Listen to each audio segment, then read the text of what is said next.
الحمد للہ وکفا وسلام علی عبادہ الذین اصطفى اما بعد اعوذ باللہ من الشیطان الرجیم بسم اللہ الرحمن الرحیم النبی اولی بالمؤمنین من انفسہم وقال رسول اللہ صلی اللہ علیہ وسلم المرء مع من احب سبحان ربک رب العزة عما یصفون وسلام علی المرسلین والحمد للہ رب العالمین اللہم صلی علی سیدنا محمد وعلی آل سیدنا محمد وبارک وسلم اللہم صلی علی سیدنا محمد وعلی آل سیدنا محمد وبارک وسلم اللہم صلی علی سیدنا محمد وعلی آل سیدنا محمد وبارک وسلم۔ نبی علیہ الصلوۃ والسلام کی محبت ہر مومن کے اوپر فرض ہے، یہ ایمان کی شرائط میں سے ہے، اس کے بغیر انسان کا ایمان مکمل نہیں ہو سکتا۔ چنانچہ حدیث پاک میں نبی الاسلام نے ارشاد فرمایا احب اللہ لما یغزوکم من نعمہ، تم اللہ تعالیٰ سے محبت کرو کہ اس نے تمہیں کیا کیا نعمتیں عطا کی ہیں۔ وَأَحِبُّونِي لِحُبِّ اللَّهِ، اور مجھ سے محبت کرو کہ میں اللہ کا محبوب ہوں۔ اللہ سے محبت کرو کہ اس نے تمہیں نعمتوں سے نوازا، وہ تمہارا خالق ہے، مالک ہے، رازق ہے، پروردگار ہے۔ اور مجھ سے محبت کرو کہ میں اللہ رب العزت کا محبوب ہوں۔ وَأَحِبُّ أَهْلَ بَيْتِي لِحُبِّي، اور میرے اہل بیت سے میری محبت کی وجہ سے محبت کرو۔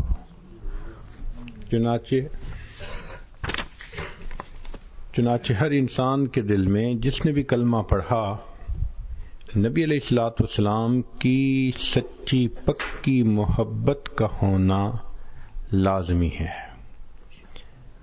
ایک روایت میں آتا ہے کہ عمر رضی اللہ عنہ حاضر ہوئے اور عرض کیا، اے اللہ کے حبیب صلی اللہ علیہ وسلم، لَأَنْتَ أَحَبُّ إِلَيَّ مِنْ كُلِّ شَيْءٍ إِلَّا نَفْسِي الَّتِي بَيْنَ جَنْبِي۔ اے اللہ کے حبیب صلی اللہ علیہ وسلم، آپ مجھے دنیا کی ہر چیز سے زیادہ محبوب ہیں سوائے اپنی جان کے۔ فقال النبی صلی اللہ علیہ وسلم، نبی کے سامنے ارشاد فرمایا، لَن يُؤْمِنَ أَحَدُكُمْ حَتَّى أَكُونَ أَحَبَّ إِلَيْهِ مِن نَفْسِهِ، تم میں سے کوئی بندہ اس وقت تک مومن نہیں ہو سکتا جب تک کہ میں اس کو اس کی جان سے بھی زیادہ محبوب نہ ہو جاؤں۔ فقال عمر لانو نے یہ سن کر جواب دیا، والذی انزل علیک الکتاب، قسم ہے اس ذات کی جس نے آپ کے اوپر کتاب کو نازل کیا، لأنت احب الی من نفسی التی بین جنبی، اب آپ مجھ کو میری جان سے بھی زیادہ محبوب ہو گئے۔ فقال له النبی صلی اللہ علیہ وسلم، نبی سامنے فرمایا، الآن یا عمر، اے عمر تم نے ایمان کے کمال کے درجات کو پا لیا۔ تو اپنی جان سے بھی زیادہ نبی علیہ الصلوۃ والسلام کے ساتھ محبت ہونا۔ صحابہ کو کتنی محبت تھی۔ ایک صحابی کہتے ہیں کہ اے اللہ کے حبیب صلی اللہ علیہ وسلم، متی الساعہ، قیامت کب قائم ہوگی؟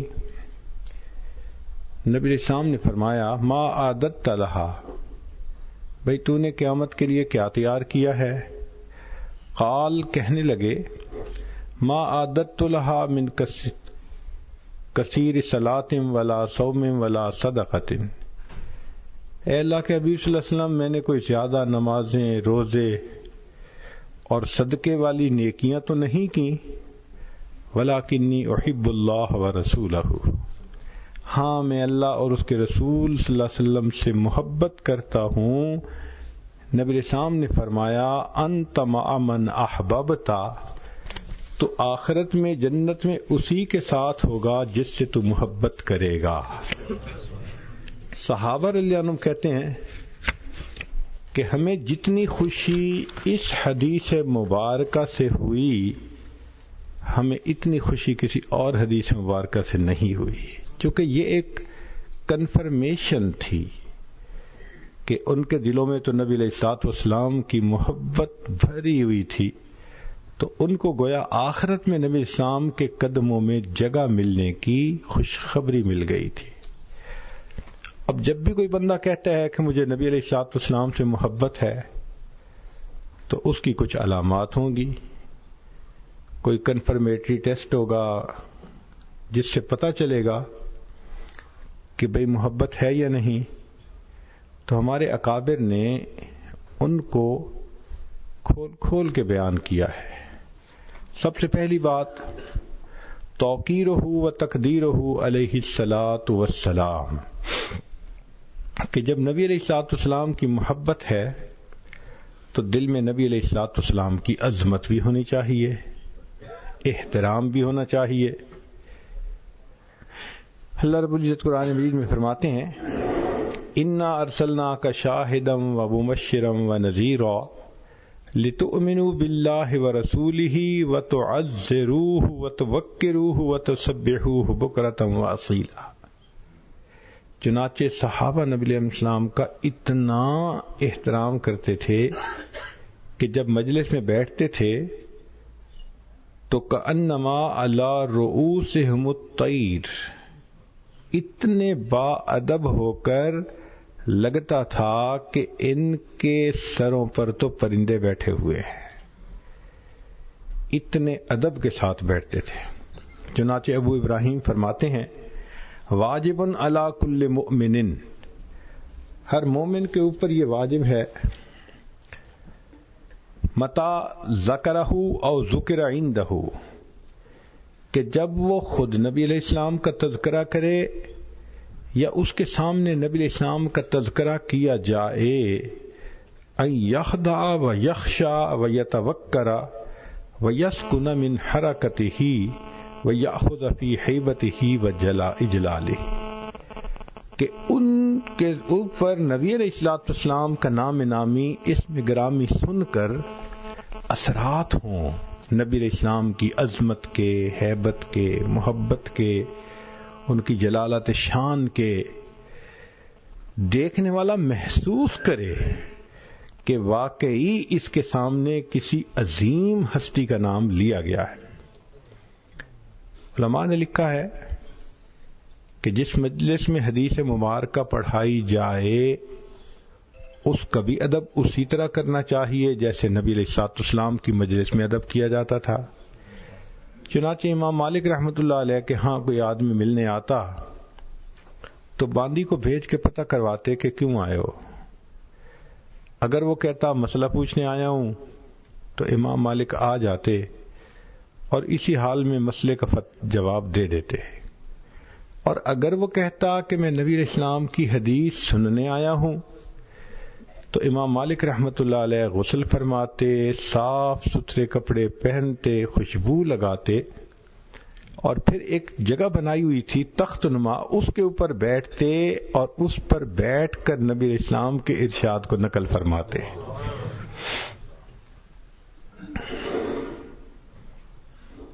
اس لیے امام مالک رحمۃ اللہ علیہ جب بھی نبی علیہ الصلوۃ والسلام کا ذکر مبارک کرتے تھے مبارک آنکھوں میں آنسو آ جاتے تھے۔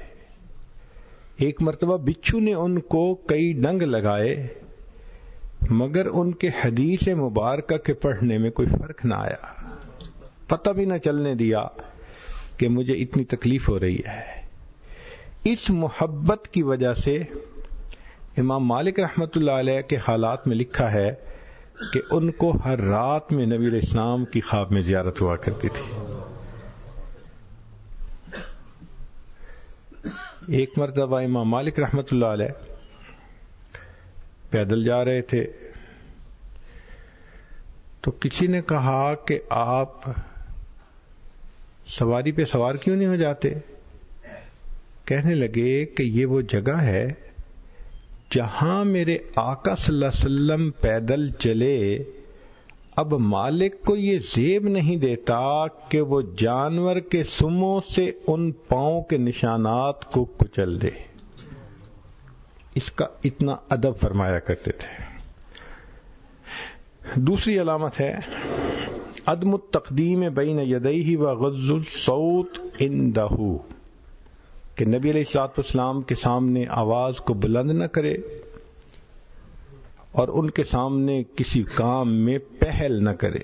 تو صحابہ رضی اللہ عنہم اس پر عمل کرتے تھے، بہت آہستہ بولتے تھے کہ کہیں ہماری بات کی آواز محبوب صلی اللہ علیہ وسلم کی آواز سے بلند نہ ہو جائے۔ کیوں؟ اس کے اوپر اتنی بڑی سزا۔ فرمایا لا تجہروا بالقول ولا تجہروا له بالقول کجہر بعضکم لبعض ان تحبط اعمالکم وانتم لا تشعرون، کہ اگر تمہاری آوازیں اونچی ہو جائیں گی تمہارے کیے ہوئے عملوں کو ہم ضائع کر دیں گے، تمہیں پتہ بھی نہیں چلے گا۔ تو اس لیے مجلس حدیث میں بھی انسان اسی طرح ادب کے ساتھ بیٹھے، اور صحابہ رضی اللہ عنہم بھی محبوب صلی اللہ علیہ وسلم کی خدمت میں اسی طرح ادب سے بیٹھتے تھے۔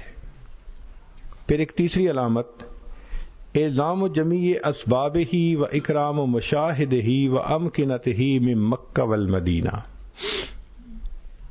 جب کسی سے محبت ہوتی ہے تو اس سے نسبت رکھنے والی ہر چیز سے محبت ہوتی ہے۔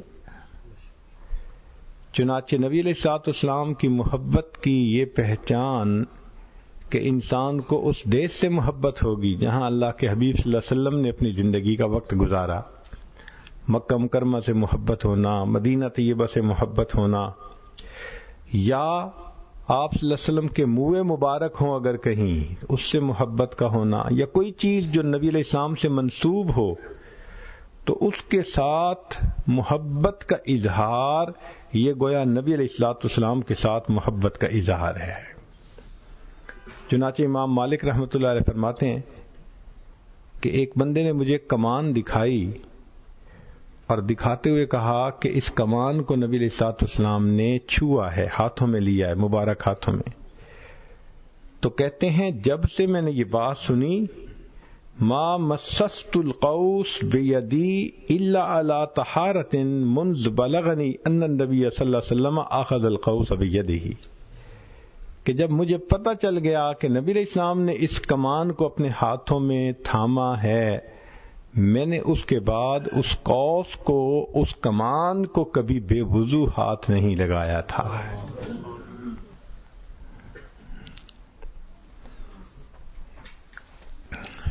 پھر ایک یہ بھی علامت ہے کہ حب الصحابہ و اہل بیت، کہ نبی علیہ الصلوۃ والسلام سے محبت ہے تو آپ صلی اللہ علیہ وسلم کے جو یار تھے، جو آپ کے خدام تھے، عشاق تھے، ان سے بھی محبت ہو اور اہل خانہ سے بھی محبت ہو۔ چنانچہ نبی علیہ السلام نے فرمایا اللہ اللہ فی اصحابی لا تتخذوهم من بعدی غرضا فمن احبهم فبحبی احبهم ومن ابغضهم فببغضی ابغضهم، جو ان سے محبت کرے گا وہ میری محبت کی بنا پر ان سے محبت کرے گا، اور جو میرے صحابہ سے بغض رکھے گا وہ میرے بغض کی وجہ سے ان سے بغض رکھے گا۔ تو صحابہ سے محبت کا رکھنا نبی علیہ الصلوۃ والسلام سے محبت کی دلیل ہے۔ من احب شیئا احب من یحب، جب کسی سے محبت کرتا ہے تو جس سے اس کو محبت ہو اس سے بھی محبت کرتا ہے۔ چنانچہ ایک حدیث مبارکہ میں ہے آیت الایمان حب الانصار و آیت النفاق بغضهم، نبی علیہ السلام نے فرمایا انصار کے ساتھ محبت کرنا ایمان کی علامت ہے اور انصار کے ساتھ بغض رکھنا نفاق کی علامت ہے۔ انس رضی اللہ عنہ فرماتے ہیں کہ نبی اسلام نے ارشاد فرمایا مثل اصحابی کمثل الملح فی الطعام لا یصلح الطعام الا بہ، جس طرح نمک کے بغیر کھانا بے مزہ ہوتا ہے اس طرح میرے صحابہ کی محبت کے بغیر انسان کا ایمان بھی بے مزہ ہوتا ہے۔ میرے صحابہ کی مثال کھانے میں نمک کی مانند ہے۔ حدیث پاک میں ہے من حفظنی فی اصحابی، جو میرے صحابہ کے عزت و ناموس کی حفاظت کرے کنت لہ حافظا یوم القیامہ، قیامت کے دن میں اس کا حفاظت کرنے والا بن جاؤں۔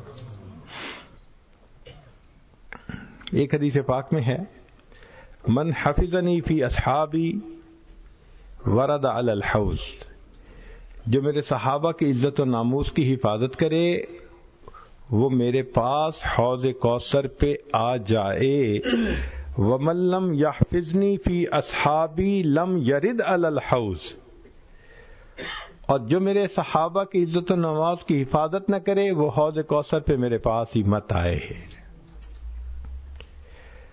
حسن رضی اللہ عنہ کہتے ہیں کہ نبی اسلام نے ارشاد فرمایا لکل شیء اساس، ہر چیز کی بنیاد ہوتی ہے، واساس الاسلام حب اصحاب رسول اللہ و اہل بیتہ، اور اسلام کی بنیاد صحابہ کی اور اہل بیت کی محبت ہے۔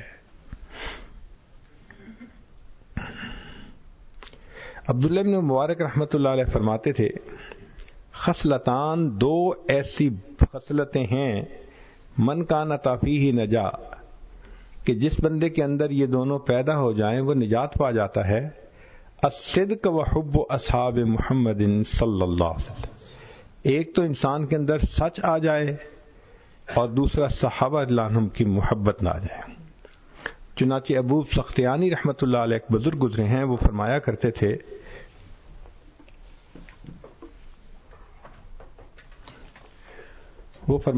تھے کہ من احب ابا بکر فقد اقام الدین، جس نے ابو بکر عنہ سے محبت کی اس نے دین کی اقامت، دین کو اس نے قائم کر دیا۔ ومن احب عمر فقد اوضح السبیل، جس نے عمر عنہ سے محبت کی اس پر راستہ واضح ہو گیا۔ ومن احب عثمان فقد استضاء بنور اللہ، جس نے عثمان عنہ سے محبت کی اس نے اللہ کے نور سے اپنے کو منور کر لیا۔ ومن احب علی فقد اخذ بالعروۃ الوثقی، اور جس نے علی عنہ سے محبت کی اس نے مضبوط رسی کو تھام لیا۔ ومن احسن الثناء علی اصحاب محمد، اور جو نبی علیہ السلام کے اصحاب کی تعریف کرے فقد بریء من النفاق، اللہ اس کو نفاق سے بری فرما دیتے ہیں۔ سہل بن عبداللہ تستری رحمۃ اللہ علیہ فرماتے تھے کہ لم یؤمن بالرسول من لم یوقر اصحابہ، کہ جو صحابہ عنہم کا احترام نہیں کرتا وہ نبی علیہ السلام پر ایمان ہی نہیں لے آیا، اس کا ایمان ہی کامل نہیں ہے۔ ایک اور علامت نبی علیہ السلام کی محبت کی کہ الاقتداء بہ، کہ اگر نبی علیہ السلام کی محبت دل میں ہے تو نبی علیہ السلام کی پیروی کی جائے، آپ کی اقتداء کی جائے۔ جو نبی علیہ السلام کی پیروی کرے گا اللہ اس سے محبت کریں گے۔ قل ان کنتم تحبون اللہ فاتبعونی یحببکم اللہ، یہ کتنی بڑی خوش نصیبی ہے کہ اللہ رب العزت بندے سے محبت فرمائے۔ بزرگوں نے فرمایا لیس العبرۃ بان تحب، اس کا اعتبار نہیں ہے کہ تو اللہ سے محبت کرتا ہے، ولکن العبرۃ بان تحب، مزہ تو یہ ہے کہ اللہ تجھ سے محبت فرمائے۔ چنانچہ عبداللہ بن مبارک رحمۃ اللہ علیہ کا کلام ہے تعصل الہ وانت تزعم حبہ، ھذا لعمری فی القیاس بدیع، لو کان حبک صادقا لأطعتہ ان المحب لما یحب مطیع، کہ محب جس سے محبت کرتا ہے اس کا فرما بردار ہوتا ہے۔ صحابہ رضوان چونکہ نبی علیہ الصلوۃ والسلام کے عاشق تھے، وہ نبی علیہ السلام کی ایک ایک بات میں اتباع کیا کرتے تھے۔ یہ عالم تھا اتباع کا کہ عبداللہ ابن رواحہ رضی اللہ عنہ آئے مسجد نبوی میں، دوپہر دھوپ کا وقت تھا، ظہر کی نماز تھی، تو جیسے ایک قدم مسجد کے اندر رکھا، ایک ابھی باہر تھا کہ نبی علیہ السلام نے فرمایا اجلسو۔ جو نبی علیہ السلام کے قریب لوگ تھے نا، آپ صلی اللہ علیہ وسلم نے فرمایا اجلسو، بیٹھ جاؤ۔ اب یہ آواز عبداللہ ابن رواحہ رضی اللہ عنہ کو پہنچی تو وہ وہیں دروازے کے اندر ہی اوپر ہی بیٹھ گئے، ایک قدم باہر ہے ایک قدم پیچھے ہے۔ کسی نے کہا عبداللہ تم اس طرح دھوپ میں کیوں بیٹھے ہو، اندر آ جاتے۔ فرمانے لگے جب پہلا قدم اندر رکھا تو محبوب صلی اللہ علیہ وسلم کی آواز سنی، اب مجھے زیب نہیں دیتا تھا کہ میں دوسرا قدم اندر اٹھاؤں، میں اسی حالت میں نیچے بیٹھ گیا۔ عبداللہ ابن عمر لانو مکہ مکرمہ کی طرف جا رہے ہیں، ایک جگہ پر ساتھیوں کو کہا بھئی تھوڑی دیر رکو، اور خود سواری سے اتر کے ایک طرف کو چلے گئے۔ وہاں ایک جگہ جا کے ویسے بیٹھ گئے جیسے کوئی قضاء حاجت کے لیے بیٹھتا ہے، اور بس تھوڑی دیر میں اٹھ کے واپس آ گئے، کہنے لگے چلو۔ ساتھی حیران، بھئی آپ نے ہمارا وقت کیوں لگوایا جب ضرورت نہیں تھی؟ تو کہنے لگے کہ میں نے ایک مرتبہ نبی علیہ الصلوۃ والسلام کے ساتھ سفر کیا، میرے آقا صلی اللہ علیہ وسلم جب یہاں پہنچے تھے تو آپ صلی اللہ علیہ وسلم یہاں اترے، قضاء حاجت کے لیے جگہ بیٹھے، پھر واپس گئے۔ یہاں سے میں گزر رہا تھا، میرے دل نے کہا ابن عمر تم وہی عمل کرو جو تمہارے محبوب صلی اللہ علیہ وسلم نے کیا۔ مجھے ضرورت تو نہیں تھی، بس میں آقا صلی اللہ علیہ وسلم سے مشابہت پانے کے لیے وہاں گیا، تھوڑی دیر بیٹھا اور پھر اٹھ کے واپس آ گیا۔ کیا محبت ہوگی ان صحابہ کے دلوں میں جو ایک ایک کام نبی علیہ الصلوۃ والسلام کے مطابق کرنے کی تمنائیں کیا کرتے تھے۔ چنانچہ جب فارس فتح ہوا تو کھانے کی مجلس ہے، حذیفہ رضی اللہ تعالی عنہ دسترخوان پہ بیٹھے ہیں، اللہ کی شان کے ایک لقمہ ان کے ہاتھ سے نیچے دسترخوان پہ گر گیا، انہوں نے لقمے کو اٹھایا اور دوبارہ کھایا۔ جب کھانے لگے تو ساتھیوں نے کہا جی کہ یہاں کے امراء دیکھ رہے ہیں اور یہ ایسے لقمے کو اٹھا کے کھانا اس کو عیب دار سمجھتے ہیں، معیوب سمجھتے ہیں۔ تو حذیفہ رضی اللہ عنہ نے وہ بات کہی جو ایک عاشق صادق کہتا ہے، فرمایا اترک سنت حبیبی لہؤلاء الحمقاء، ان احمقوں کی خاطر میں اپنے محبوب کی سنت کو چھوڑ دوں گا۔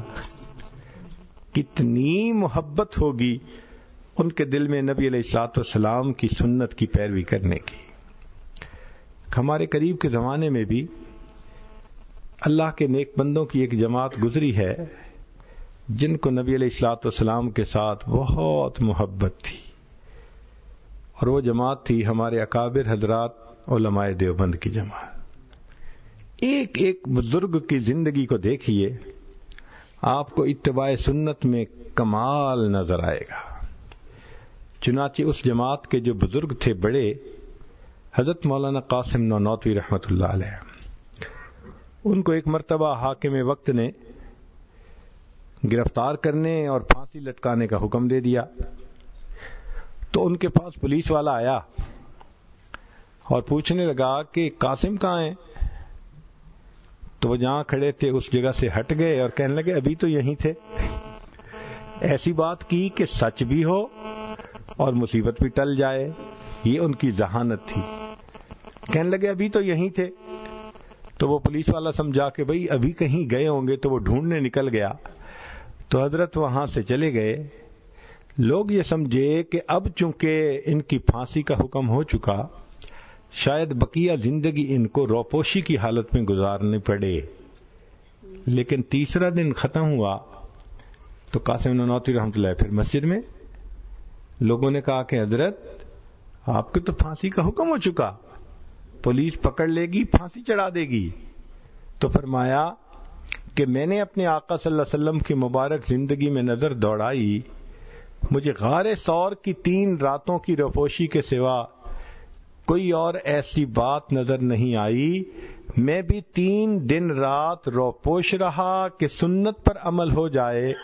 اب اگر وہ پکڑ بھی لیں گے تو میں پھانسی چڑھنے کے لیے تیار ہو جاؤں گا. حلوے کھانے والی سنتیں تو آسان ہوتی ہیں، بھوکے رہنے والی سنتوں پہ عمل کرنا مشکل ہوتا ہے. ساؤتھ افریقہ میں ایک صاحب آئے، کان میں کہنے لگے حضرت یہ کھانے سے پہلے نمکین کھانا سنت ہے یا میٹھا کھانا سنت ہے؟ تو میں نے کہا ہاں بھائی بھوکا رہنا بھی سنت ہے. یہ سن کے چپ ہو گئے. تو صحابہ رضی اللہ عنہم کی جو حالت تھی وہی حالت اکابر علماء دیوبند کی تھی، ایک ایک سنت پر عمل کرتے تھے. حضرت مولانا رشید احمد گنگوئی رحمۃ اللہ علیہ کی آخری عمر میں بینائی چلی گئی تھی. جیسے بڑھاپے میں انسان کو موتیا بند ہو جاتا ہے، بینائی چلی جاتی ہے، لیکن حضرت باقاعدگی سے سرما لگاتے تھے. تو کسی نے کہا کہ حضرت سرما تو لگاتے ہیں بینائی تیز کرنے کے لیے، اور آپ کی تو بینائی ہے نہیں. فرمان لگے کہ میں بینائی تیز کرنے کی نیت سے سرما نہیں لگاتا، میں تو محبوب کی سنت پر عمل کرنے کی نیت سے سرما لگاتا ہوں.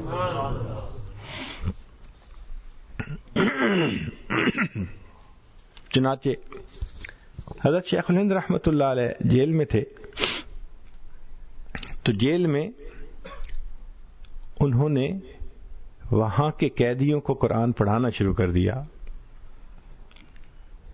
تو جیل میں قید میں قرآن پڑھا کر قیدیوں کو انہوں نے یوسف علیہ الصلوۃ والسلام کی سنت کو زندہ کر دیا. یہ وہ لوگ تھے جہاں ہوتے تھے نبی کی سنت پہ عمل کرنا ان کا شعار ہوتا تھا. حضرت اختر تھانوی رحمۃ اللہ علیہ فرماتے ہیں میں نے ایک دفعہ بیٹھ کے بہت سوچا کہ میں رمضان میں کیا اسکیجول بناؤں اور غیر رمضان میں کیا اسکیجول ہو. ہمارا تو ڈیفرنٹ ہوتا ہے نا، رمضان میں کچھ بہتر ہو جاتا ہے، رمضان کے علاوہ کھلی چھٹی ہوتی ہے. مگر حضرت فرماتے ہیں کہ جب میں نے رمضان اور غیر رمضان کے معمول پر نظر ڈالا، مجھے غیر رمضان میں کوئی ایسی چیز نظر نہ آئی کہ جس کو میں امپروو کر سکتا تھا. ان کے غیر رمضان کا وقت بھی ان کے رمضان کی طرح گزارا کرتا تھا. چنانچہ حضرت مدنی رحمۃ اللہ علیہ نے 18 سال مسجد نبی میں حدیث مبارکہ کا درس دیا. یہ بڑی سعادت ہے. آج حدیث پڑھاتے ہوئے محدث کہتے ہیں کہ قال قال رسول اللہ صلی اللہ علیہ وسلم، اور حضرت مدنی رحمۃ اللہ علیہ سبحان اللہ جب حدیث پڑھانے لگتے تھے تو محبوب صلی اللہ علیہ وسلم کے مزار کی طرف، روض انور کی طرف اشارہ کر کے فرماتے تھے قال ھذا النبی صلی اللہ علیہ وسلم. پھر بالآخر وہاں سے واپس آ گئے تو دارالعلوم دیوبند میں بخاری شریف پڑھانی شروع کر دی. اب ذرا اللہ کی شان دیکھیں کہ انہوں نے دارالعلوم کے دارالحدیث کے سامنے چھوٹا سا ایک گلشن بنا ہوا ہے، گھاس لگی ہے اور پودے لگے ہیں، تو اس میں انہوں نے کیکر کا درخت لگوایا. کیکر کا درخت. لوگ بڑے حیران، حضرت کیاری کے اندر پھول لگواتے ہیں، آج تک کیکر کا درخت تو کسی نے نہ لگوایا. تو حضرت نے فرمایا میں اس لیے لگوا رہا ہوں کہ میں نے کتابوں میں پڑھا کہ نبی علیہ السلام نے جس درخت کے نیچے بیعت رضوان لی وہ کیکر کا درخت تھا. اگرچہ وہ کانٹوں والا ہوتا ہے، پھل بھی نہیں ہوتا، مگر میں اس درخت کو دیکھوں گا مجھے اپنے آقا کی بیعت رضوان کا منظر یاد آ جائے گا. پیمانے ہی بدلے ہوئے تھے ان کے. چنانچہ جو دارالحدیث بنا شروع میں تو حضرت نانوتوی رحمۃ اللہ علیہ نے وہاں گلاب کے پودے لگوائے، اور جو لگانے والا تھا اس سے روز پوچھتے بھئی گلاب کے پودے چل پڑے ہیں نا، ذرا گلاب کے پودے ٹرانسپلانٹ کریں تو کئی دفعہ موٹیلٹی ریٹ زیادہ ہو جاتی ہے، مشکل چلتے ہیں. تو حضرت روز پوچھتے بھئی وہ گلاب کے پودے چل پڑے. تو لوگوں نے پوچھا کہ حضرت آپ کو گلاب کے پودے کے چلنے کا اتنا کریز کیوں ہے؟ روز ہی پوچھتے ہیں. فرمایا اس لیے کہ میں نے کتابوں میں یہ پڑھا ہے کہ گلاب کی خوشبو نبی علیہ الصلوۃ والسلام کی خوشبو سے سب سے زیادہ قریب ہے، اس لیے میں نے گلاب کے پودے کو یہاں لگوایا ہے کہ گلاب کی خوشبو میرے آقا صلی اللہ علیہ وسلم کے جسم اطہر سے جو خوشبو آتی تھی اس کے ساتھ ملتی ہے.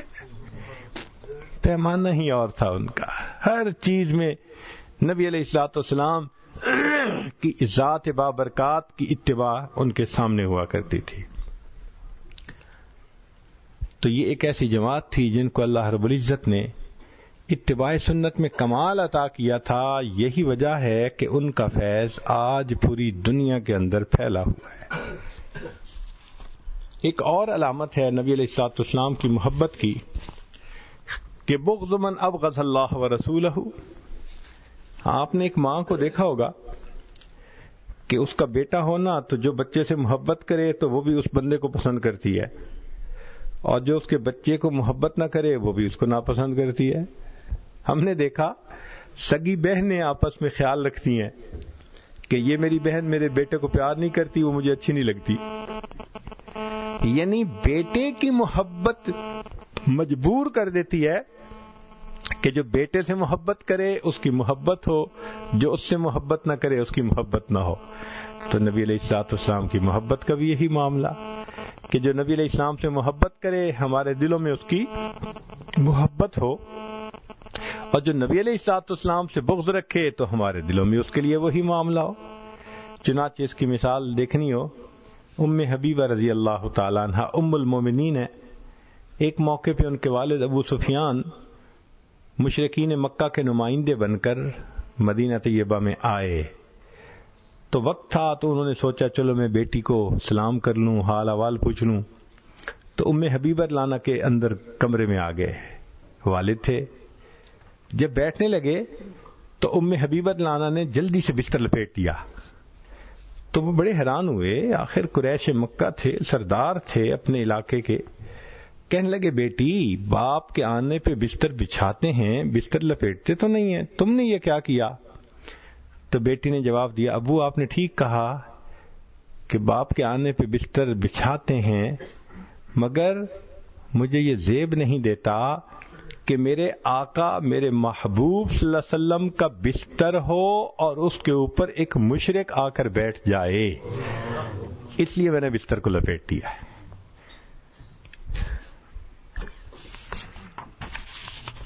محبت کی ایک علامت یہ بھی ہوتی ہے کثرت ذکر اللہ، کہ جس سے محبت ہوتی ہے انسان اس کا تذکرہ ہی کرتا ہے. آپ نے دیکھا ہوگا ماں کو بیٹے سے محبت ہوتی ہے، وہ آدھا گھنٹہ ایک گھنٹہ بیٹے کی باتیں ہی سناتی رہتی ہے. میرے بیٹے نے یہ کیا تو میرے بیٹے نے یہ کیا. من احب شیئا اکثر ذکرہ، جو محبت کرتا ہے وہ اس کا اکثر تذکرہ بھی کرتا ہے. چنانچہ صحابہ رضی اللہ عنہم نبی علیہ السلام کو بہت یاد کرتے تھے، بہت یاد کرتے تھے. روایت میں آتا ہے صدیق اکبر جب خلیفہ بنے تو جمعہ کا خطبہ دینے کے لیے بیٹھے اور انہوں نے یہ کہا سمعت رسول اللہ العام الاول فبکا، میں نے پچھلے سال نبی علیہ السلام سے یہ بات سنی، اتنا کہا اور آنکھوں میں آنسو آ گئے. پھر آنسو پوچھے اور پھر کہا سمعت، تو پھر آنکھوں میں آنسو آ گئے، پھر آنسو پوچھے، تیسری مرتبہ پھر رونے لگ گئے. محبوب صلی اللہ علیہ وسلم کا تذکرہ کرتے تھے، ان کے دل گدگدا جاتے تھے، ان کی آنکھوں میں آنسو آ جاتے تھے. وہ اپنے آنسوؤں کو کنٹرول نہیں کر پاتے تھے. محبوب صلی اللہ علیہ وسلم کی یاد ان کو رلا دیتی تھی. چنانچہ عبداللہ ابن ملانو کا پاؤں سو گیا، بیٹھے بیٹھے کئی مرتبہ پاؤں سن ہو جاتا ہے نا. تو کسی نے کہا کہ بھائی جس سے زیادہ محبت ہے اسے یاد کرو. تو کہنے لگے اذکر احب الناس الیک یذل عنک فصاح یا محمد، کہنے لگے یا اے محمد صلی اللہ علیہ وسلم، ایسے لگتا ہے کہ ان کے دل نبی علیہ السلام کی محبت میں رچ بس چکے تھے، ایسی محبت ان کو ہو گئی تھی۔ اس لیے صحابہ لانم جیسے ایک دوسرے کے گھر جاتے تھے تو ہمارے ہاں تو یہ ہے نا، کوئی آتا ہے تو اس کو سویٹ ڈش کھلاؤ، آئس کریم کھلاؤ۔ صحابہ کے نزدیک سویٹ ڈش پتہ کیا ہوتی تھی کہ جب کوئی مہمان آتا تھا تو اس کو بٹھاتے تھے اور کہتے تھے آؤ میں تمہیں نبی علیہ السلام کی باتیں سناتا ہوں۔ محبوب صلی اللہ علیہ وسلم کی باتیں سنانا ان کے نزدیک سویٹ ڈش سے بھی زیادہ لذیذ چیز ہوا کرتی تھی۔ گھنٹوں بیٹھ کے محبوب صلی اللہ علیہ وسلم کے تذکرے کرتے تھے۔ چنانچہ بلال رضی اللہ تعالیٰ عنہ کا واقعہ ہے، اس کو حضرت شیخ الحدیث رحمۃ اللہ علیہ نے بھی لکھا کہ جب نبی علیہ الصلوۃ والسلام نے پردہ فرمایا تو بلال عنہ نے اذان دینی بند کر دی۔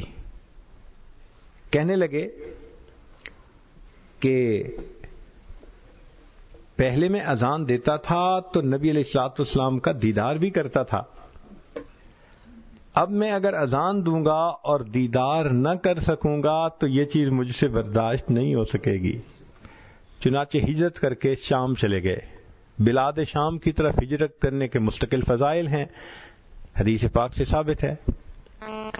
پھر اس کے بعد انہوں نے اپنی بقیہ زندگی میں صرف 2 مرتبہ اذان دی ہے۔ وہ کیسے کہ جب بیت المقدس فتح ہوا تو اس وقت بھی بلال لانو وہیں تھے، تو عمر لانو نے فرمایا بلال، نبی علیہ السلام کے زمانے میں تم ہمیں اللہ اکبر اذان کی آواز سناتے تھے، آج اللہ نے بیت المقدس کو فتح کروا دیا تو میرا جی چاہتا ہے قبلہ اول میں بھی میں تمہاری اذان سنوں۔ اب امیر المومنین کا حکم ایسا تھا کہ انکار کی گنجائش نہ تھی، تو بلال لانو نے اذان دی۔ پھر اس کے بعد دوسرا موقع حضرت شیخ الحدیث رحمۃ اللہ علیہ نے اس کو لکھا کہ بلال لانو رات کو سوئے ہوئے ہیں، نبی علیہ الصلوۃ والسلام کی دیدار نصیب ہوا تو نبی علیہ السلام نے فرمایا بلال کتنی سرد مہری ہے کہ اتنا عرصہ گزر گیا تم ہمارے پاس آتے ہی نہیں۔ جہاں محبت ہوتی ہے وہاں محبت کے شکوے بھی ہوتے ہیں کہ بلال کتنی سرد مہری ہے، اتنا عرصہ ہو گیا تم ہمارے پاس نہیں آئے۔ آنکھ کھل گئی۔ بیوی کو کہا کہ ابھی تیاری کرو، میں نے ابھی رات میں ہی سفر کرنا ہے، صبح ہونے کا انتظار نہیں کرنا۔ بیوی نے گٹھڑی باندھ دی، وہ سوار ہو کے چل پڑے، مدینہ طیبہ پہنچے۔ مدینہ طیبہ پہنچ کے مسجد نبی میں حاضر ہوئے۔ نبی علیہ الصلوۃ والسلام کی خدمت میں انہوں نے سلام پیش کیا تو اتنے میں نماز کا وقت ہو گیا۔ اب جو صحابہ مسجد میں موجود تھے انہوں نے بلال لانو سے ریکویسٹ کی کہ آپ اذان دے دیجئے، ذرا ہمیں وہ وقت یاد آ جائے گا۔ فرمان لگے نہیں، میں اذان نہیں دے سکتا۔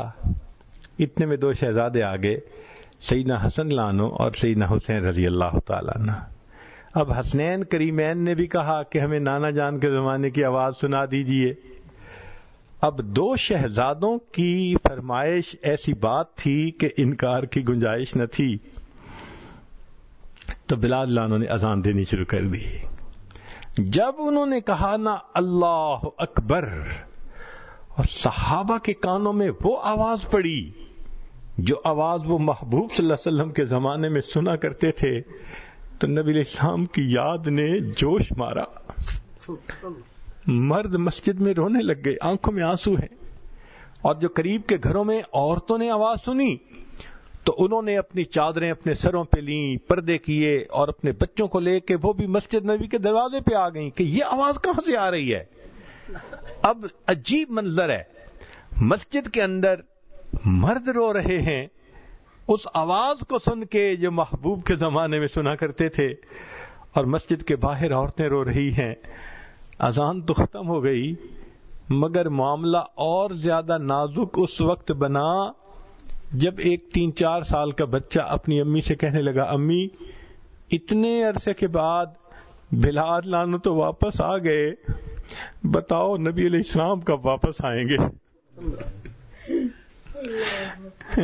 بتاؤ کہ نبی علیہ السلام کب واپس آئیں گے؟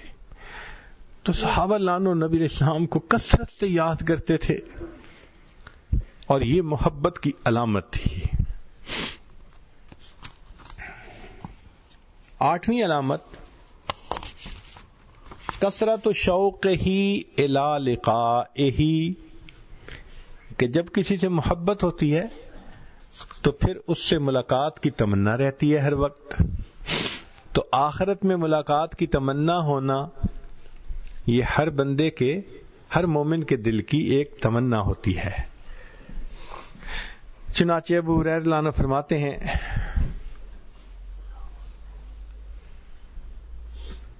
سبحان اللہ، نبی علیہ الصلوۃ والسلام کے ایک غلام تھے ثوبان رضی اللہ تعالیٰ عنہ۔ وہ کہتے ہیں کہ میں نے سنا نبی علیہ السلام دعا مانگ رہے تھے، اے اللہ مجھے میرے احبہ سے ملا دینا، میرے چاہنے والوں سے، میرے محبت کرنے والوں سے مجھے جلدی ملا دینا۔ کہتے ہیں میں بڑا حیران ہوا کہ ہم نبی علیہ السلام کے غلام بے دام ہیں اور ہم تو ہر وقت حاضر باش ہیں، تو محبوب صلی اللہ علیہ وسلم کن کے لیے دعائیں مانگ رہے ہیں کہ اللہ مجھے میرے احبا سے جلدی ملا دینا؟ تو نبی علیہ الصلوۃ والسلام جب دعا سے فارغ ہوئے تو کہتے ہیں کہ میں حاضر ہوا اور میں نے کہا اے اللہ کے حبیب صلی اللہ علیہ وسلم، ہم تو آپ کی خدمت میں ہر وقت حاضر ہیں، آپ کن کے لیے دعا مانگ رہے تھے؟ نبی علیہ السلام نے فرمایا ثوبان، تم میرے صحابی ہو، تم نے قرآن مجید کو اترتے دیکھا، تم نے میرا دیدار کیا، تم نے فرشتوں کو اترتے دیکھا، اللہ کی مدد کے مناظر کو دیکھا، تمہارا ایمان بڑا قیمتی ہے۔ مگر ثوبان، میں یہ دعا ان لوگوں کے لیے مانگ رہا تھا، قرب قیامت کا زمانہ ہوگا اور وہ اس وقت آئیں گے، میرے بعد آئیں گے، اور ان کو علماء سے میرے تذکرے سننے کا موقع ملے گا، اور صرف میری باتیں سن سن کے ان کو مجھ سے اتنی محبت ہوگی کہ اگر ان کو اختیار دیا جاتا کہ اپنی اولادوں کو بیچ کے میرا دیدار کریں، ثوبان وہ اولادوں کو بیچ دیتے، میرا دیدار کا سودا کر لیتے۔ میں ان احبا کے لیے دعا کرتا ہوں اللہ مجھے ان سے جلدی ملا دے۔ اللہ اکبر۔ چنانچہ ابو ہریرہ کی روایت ہے، فرماتے ہیں من اشد امتی لی حب الناس، کہ میری امت میں سب سے زیادہ مجھ سے محبت کرنے والے لوگ وہ ہیں یکونون بعدی، جو میرے بعد ہوں گے، یود احدہم، ان میں سے ہر ایک تمنا کرے گا لو رآنی بأہلہ ومالہ، اگر سب اہل خانہ کو اور مال کو قربان کر کے بھی محبوب کا دیدار کر سکتے تو وہ کر گزرتے، ایسی محبت ہوگی۔ چنانچہ نبی علیہ الصلوۃ والسلام کے ساتھ ملاقات کی تمنا کا ہونا، شوق کا ہونا، یہ مومن کی ایک پہچان ہے، محبت کی دلیل ہے۔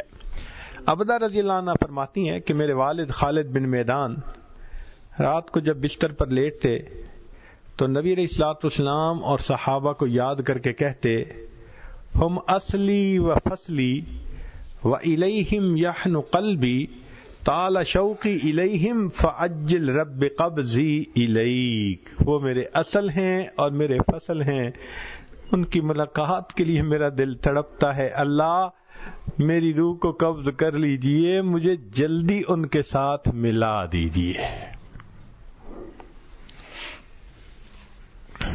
صحابہ عنہ کو نبی علیہ السلام سے کیسی محبت تھی اور ملاقات کا شوق کتنا تھا۔ عمر عنہ کا وقت ہے، زمانہ خلافت ہے، اور عمر عنہ رات کو مدینہ طیبہ کی گلیوں میں چکر لگا رہے ہیں کہ دیکھوں میں کون کس حال میں ہے۔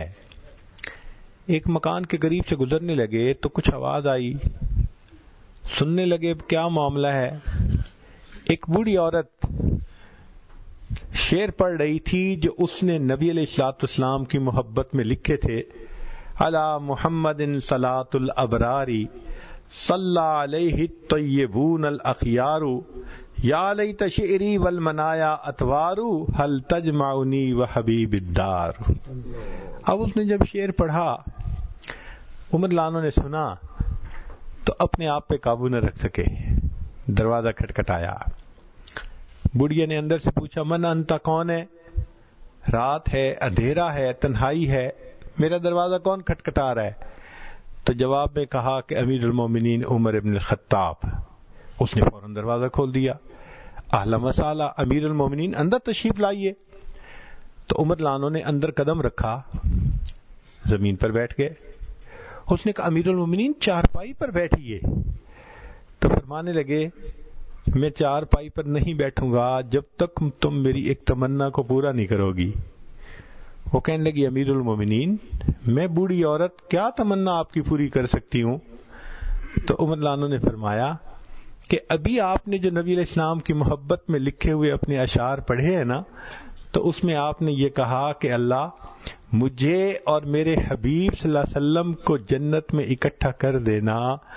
تم اپنے شعر میں تھوڑی سی ترمیم کر کے عمر کا نام بھی اس میں شامل کر لو کہ ترجمہ یہ بن جائے اللہ مجھے اور عمر ابن الخطاب کو جنت میں اپنے محبوب کے ساتھ اکٹھا کر دینا. کیا محبت ہوگی ان کو نبی علیہ الصلوۃ والسلام کے ساتھ. تو محبت کی یہ علامت کہ انسان پھر ان کے ساتھ ان کا دیدار کرنے کے لیے تڑپتا ہے. پھر ایک علامت یہ بھی ہے کہ نبی علیہ الصلوۃ والسلام کے دل کے اندر جو امت کا غم تھا اس غم کو بانٹنا, اس غم کو اپنانا. اس کو کہتے ہیں الشفقۃ علی امتہ والسعی فی مصالحہم کما کان رسول اللہ صلی اللہ علیہ وسلم بالمؤمنین الرؤوف الرحیم.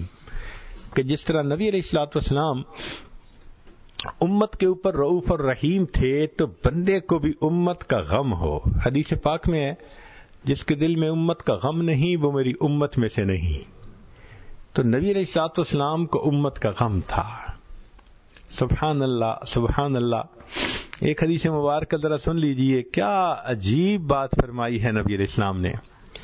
انس ابن مالک الرسول اللہ صلی اللہ علیہ وسلم انہ قال, نبی علیہ السلام نے ارشاد فرمایا, اور یہ حدیث انس لانو نے بیان کی ہے, روایت کی ہے, کہ نبی علیہ السلام نے فرمایا الا اخبرکم ان اقوام لیسوا بانبیاء ولا شہداء, کہ میں تمہیں کچھ لوگوں کے بارے میں نہ بتاؤں, نہ وہ انبیاء ہوں گے نہ وہ شہداء ہوں گے.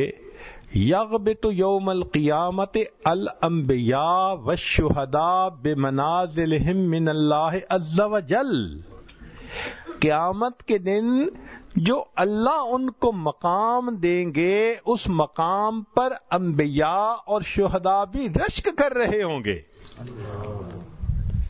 اللہ اکبر اللہ اکبر. کہ وہ لوگ نہ انبیاء ہوں گے نہ شہداء ہوں گے, لیکن قیامت کے دن انبیاء ان کے اوپر رشک کر رہے ہوں گے.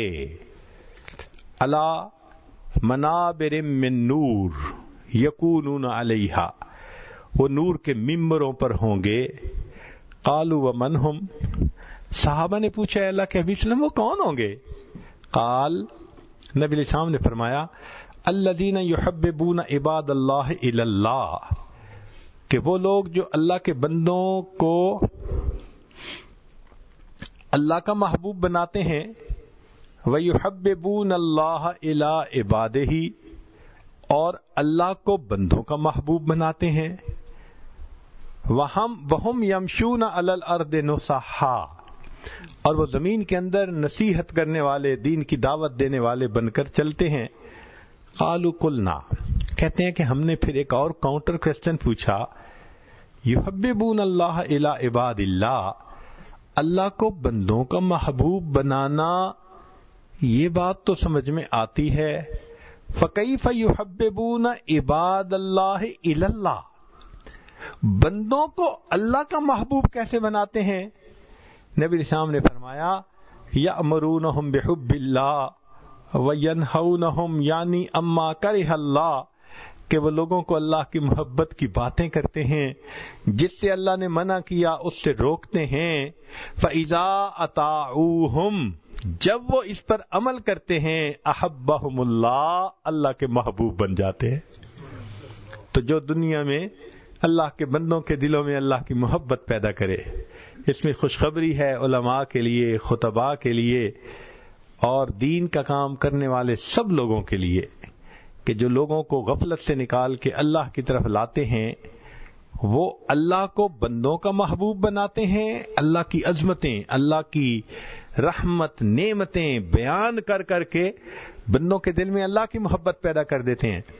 اور جب بندوں کے دل میں اللہ کی محبت پیدا کر دیتے ہیں تو بندے اللہ کی اطاعت کرتے ہیں، اور اس اطاعت کی وجہ سے وہ اللہ کے محبوب بن جاتے ہیں۔ لہٰذا یہ حدیث پاک ان کے لیے ہے جو اللہ کو بندوں کا محبوب بنائیں اور بندوں کو اللہ کا محبوب بنائیں۔ سبحان اللہ، سبحان اللہ۔ یہ ہے اصل کام جس کو زندگی میں کرنا چاہیے۔ اللہ تعالیٰ ان حضرات کو جزائے خیر دے جو دین کے کام کے لیے اپنی زندگیوں کو لگا دیتے ہیں۔ ایک مرتبہ دل میں خیال آیا کہ دنیا میں ہر محبت کے پیچھے غرض ہوتی ہے، تو سوچ میں لگ گیا۔ سوچا ماں باپ کی محبت، دل نے کہا غرض ہوتی ہے کہ ماں باپ سوچتے ہیں یہ اچھا بنے گا، بڑھاپے کا سہارا ہوگا، اس لیے شفقت کرتے ہیں بچوں پہ، ان کو پڑھاتے ہیں، ان کو سیٹ ہونا دیکھنا چاہتے ہیں کہ ہمارے بڑھاپے میں ہمارا سہارا بنے۔ اولاد ماں باپ سے محبت کرتی ہے، اس کے پیچھے بھی غرض کیا کہ ہمیں ماں باپ پیسہ خرچ کریں گے، تعلیم دلوائیں گے، تربیت کریں گے، اور ہم دنیا میں سائے کے ساتھ زندگی گزاریں گے۔ میاں بیوی کی محبت، دل نے کہا اس میں بھی غرض ہوتی ہے۔ خاوند کو بیوی کی ضرورت ہوتی ہے اور بیوی کو خاوند کی ضرورت ہوتی ہے، تو اس محبت کے پیچھے بھی غرض ہے۔ دل نے کہا کہ بھائی دنیا کی محبتیں تو چلو غرض کی ہوئیں، دین کی بھی تو محبتیں ہوتی ہیں، تو چلو پیر اور مرید کی محبت، استاد اور شاگرد کی محبت، تو دل نے کہا کہ اس میں بھی غرض ہوتی ہے۔ بھئی اس میں کیا غرض ہوتی ہے؟ بھئی مرید کے دل میں غرض ہوتی ہے کہ میری تربیت ہو جائے، میں سیکھ لوں ان سے کچھ اچھی باتیں، اور پیر کے دل میں غرض ہوتی ہے کہ اس سے میرا رب مجھ سے راضی ہو جائے۔ تو غرض تو ہے نا ہر ایک کے دل میں۔ تو جتنی محبتوں کو دیکھو گے، ہر محبت کے پیچھے آپ کو غرض نظر آئے گی۔ تو دل نے کہا کہ دنیا مطلب دی او یار، کہ دنیا میں اس کا مطلب ہے کہ ہر چیز کے پیچھے محبت کی غرض ہوتی ہے، غرض کے بغیر محبت نہیں ہوتی۔ کافی دیر سوچتے رہے، اچانک ذہن میں خیال آیا کہ نہیں، کوئی نہ کوئی محبت تو غرض کے بغیر ہوگی۔ تو جب یہ خیال آیا تو دل کہنے لگا کہ ہاں، ایک محبت ایسی بھی ہے جو غرض کے بغیر۔ پوچھا کون سی؟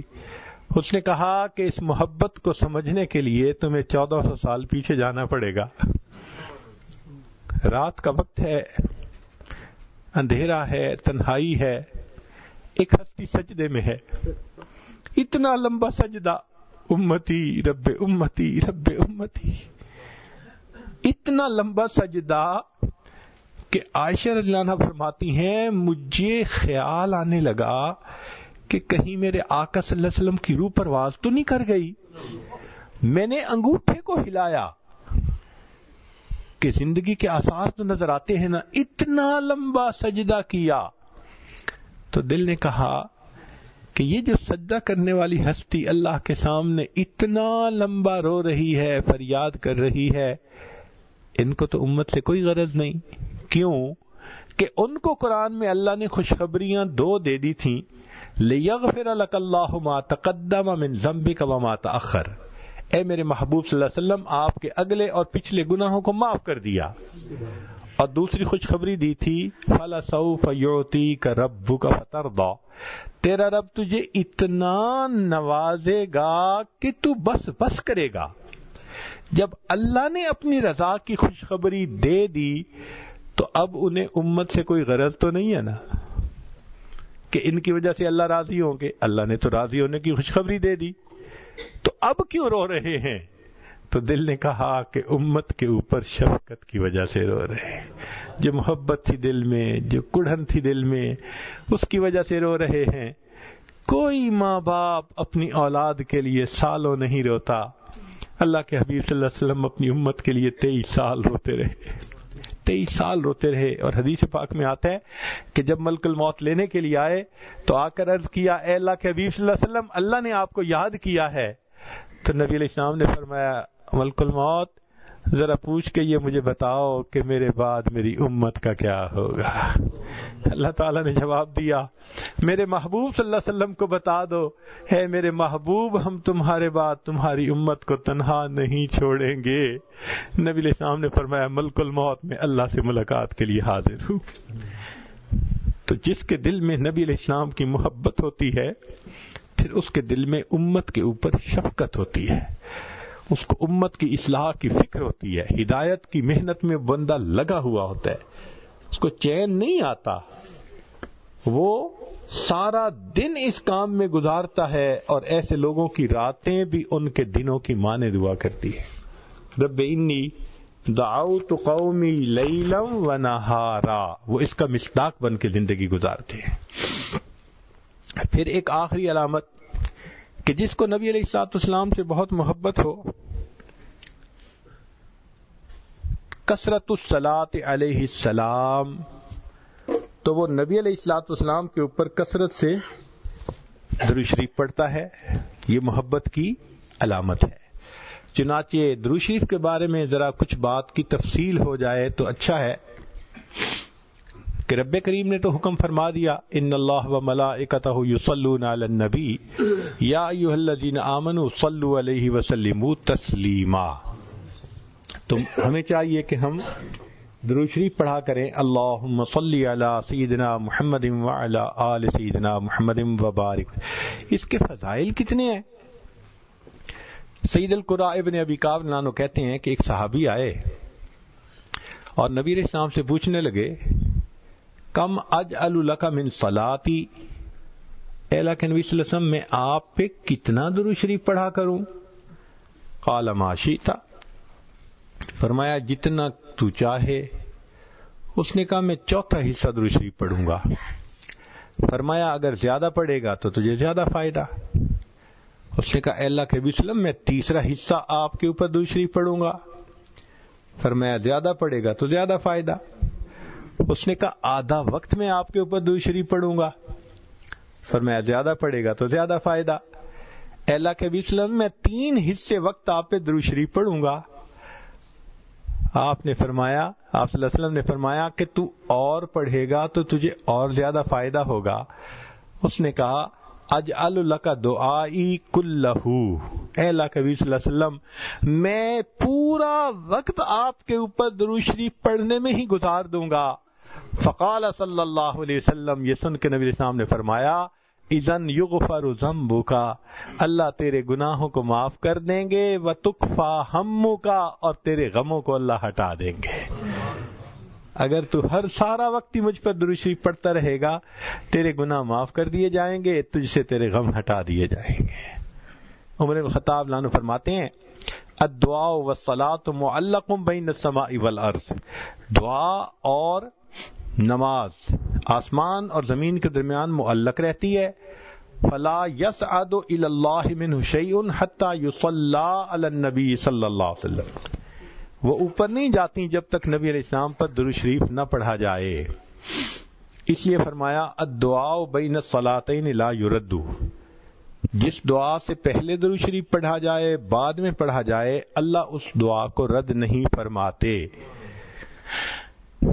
ایک حدیث پاک میں ہے کہ بعض اوقات انسان پڑھنے کی بجائے لکھ رہا ہوتا ہے, تو جب نبی علیہ السلام کا نام نامی اسم گرامی آئے تو آگے صلی اللہ علیہ وسلم یہ پورا لکھنا چاہیے. کیوں؟ حدیث پاک سن لیجئے, من صلی علیہ فی کتاب, نبی السلام فرماتے ہیں جس نے کتاب میں میرے نام کے ساتھ درود شریف لکھا، یعنی کتاب میں مجھ پر درود شریف پڑھا، لم تزل الملائکۃ تستغفر له ما دام اسمی فی ذلک الکتاب، جب تک اس کاغذ پر میرا نام لکھا رہے گا فرشتے اس بندے کے لیے استغفار کرتے رہیں گے۔ یہ کتنا نفع کا سودا ہے، سبحان اللہ۔ ابن مسعود عنہ فرماتے تھے کہ نبی علیہ السلام نے فرمایا، اول الناس بی یوم القیامت اکثرہم علی صلاۃ، قیامت کے دن میرے سب سے زیادہ نزدیک وہ ہوگا جس نے سب سے زیادہ مجھ پہ درود شریف پڑھا ہوگا۔ ابو بکر عنہ فرماتے ہیں، الصلاۃ علی النبی امحق للذنوب من الماء البارد للنار، کہ جس طرح ٹھنڈا پانی آگ کو جلدی سے بجھا دیتا ہے، درود شریف انسان کے گناہوں کو اس سے بھی جلدی مٹا دیتا ہے۔ ابو ہریرہ عنہ فرماتے ہیں کہ نبی اسلام نے فرمایا، من نسی الصلاۃ علی نسی طریق الجنہ۔ یہ اوپر کیوں نہیں رکھتے آپ لوگ، تماشا ہے۔ من نسی الصلاۃ علی نسی طریق الجنہ، کہ جو مجھ پر درود شریف پڑھنا بھول گیا وہ بندہ جنت کا راستہ ہی بھول گیا۔ علی عنہ فرماتے ہیں، واللہ لولا ما ذکر اللہ ورسولہ فی فضل التسبیح والتکبیر والتحلیل والتحمید، کہ اللہ کی قسم اگر اللہ اور اس کے رسول صلی اللہ علیہ وسلم نے تکبیر اللہ اکبر، تسبیح سبحان اللہ، تحلیل لا الہ الا اللہ، تحمید الحمدللہ، اس کی اگر فضیلت نہ بتائی ہوتی، لجعلت کل انفاسی صلاۃً علی رسول اللہ صلی اللہ علیہ وسلم، تو میں اپنا پورا وقت، پورے جو سانس ہیں ان میں نبی علیہ السلام پر درود شریف ہی پڑھتا رہتا۔ تو درود شریف کی اتنی فضیلت ہے۔ چنانچہ قیامت کے دن جو بندہ درود شریف پڑھے گا نبی علیہ الصلوۃ والسلام کے ہاتھوں حوض کوثر کا جام پائے گا۔ علماء نے لکھا ہے کہ کس کس جگہ پر درود شریف پڑھنا چاہیے۔ المواضع التي يصلى ويسلم علیہ صلی اللہ علیہ وسلم، تو وہ فرماتے ہیں دخول المسجد والخروج منہ، مسجد میں داخل ہوتے ہوئے درود شریف پڑھے اور نکلتے ہوئے پڑھے، والتشہد التحیات میں پڑھے، ورؤیت المساجد، مسجد پہ نظر پڑے تو درود شریف پڑھے، دخول الاسواق، بازار میں داخل ہوتے ہوئے درود شریف پڑھے، دخول البیت والخروج منہ، گھر میں داخل ہوتے ہوئے درود شریف پڑھے، گھر سے نکلتے ہوئے درود شریف پڑھے، نسیان الحاجہ، کوئی بات بھول جائے، چیز رکھ کے بھول جائے تو نبی علیہ السلام پہ درود شریف پڑھے، وقت الفقر، تنگی کا وقت ہو تو نبی علیہ السلام پہ درود شریف پڑھے، فی بدایت العلم، اور اگر علم کی مجلس ہو تو اس کے شروع میں درود شریف پڑھے، فی البدایت فی الخطب، خطبے کے شروع میں درود شریف پڑھے، والانتہاء فی مجالس العلم، مجلس علم کے اختتام پہ درود شریف پڑھے، فی لقاء الاخوان، دو مسلمان بھائی آپس میں ملیں تو بھی درود شریف پڑھیں، فی موادعاتہم و مفارقتہم، ملتے ہوئے جدا ہوتے ہوئے درود شریف پڑھے، مدارستاً حدیث النبوی صلی اللہ علیہ وسلم، نبی علیہ السلام کی حدیث پڑھاتے ہوئے درود شریف پڑھے، عند تذکرتہ صلی اللہ علیہ وسلم، جب محبوب صلی اللہ علیہ وسلم کا تذکرہ آئے تو درود شریف پڑھے، عند ذکر اصحابہ، نبی علیہ السلام کے صحابہ کا تذکرہ آئے اس وقت بھی درود شریف پڑھیں، عند ذکر شیء من معاصرہ، نبی علیہ السلام کے معاصر میں ان کی بچی ہوئی چیزیں جو تھیں، جیسے منہ مبارک تھے، آپ کا جبہ مبارک تھا، آپ کا عصا مبارک تھا، کوئی چیزیں اگر آپ دیکھیں میوزیم میں یا کسی جگہ تو ان کو دیکھ کے بھی درود شریف پڑھیں، عند دخول المدینہ، مدینہ داخل ہوں تو درود شریف پڑھیں، عند المرور علی قبرہ صلی اللہ علیہ وسلم، نبی علیہ السلام کے روضہ انور پہ حاضری ہو تو اس وقت بھی نبی علیہ السلام پر درود شریف پڑھیں۔ اب درود شریف کے کیا فوائد ہوں گے؟ علماء نے لکھا ہے انہا سبب لہدایت المصلی وحیات قلبہ، کہ درود شریف پڑھنے والے کو اللہ تعالیٰ ہدایت دیتے ہیں، اس کے دل کو زندہ کر دیتے ہیں۔ انہا سبب لزیادت محبت رسول اللہ، کہ اس درود شریف کے پڑھنے سے نبی علیہ السلام کی محبت میں اضافہ ہوتا ہے۔ انہا سبب لزیادت محبت العبد لرسول اللہ، کہ جو درود شریف زیادہ پڑھتا ہے نبی علیہ السلام کو اس بندے سے محبت زیادہ ہو جاتی ہے۔ انہا سبب قرب العبد من ربہ یوم القیامہ، کہ اس قیامت کے دن اس بندے کو اپنے رب کا قرب ملے گا جو زیادہ درود شریف پڑھتا ہوگا۔ انہا سبب قرب العبد من رسولہ صلی اللہ علیہ وسلم، نبی علیہ السلام کا قرب ملے گا آخرت میں۔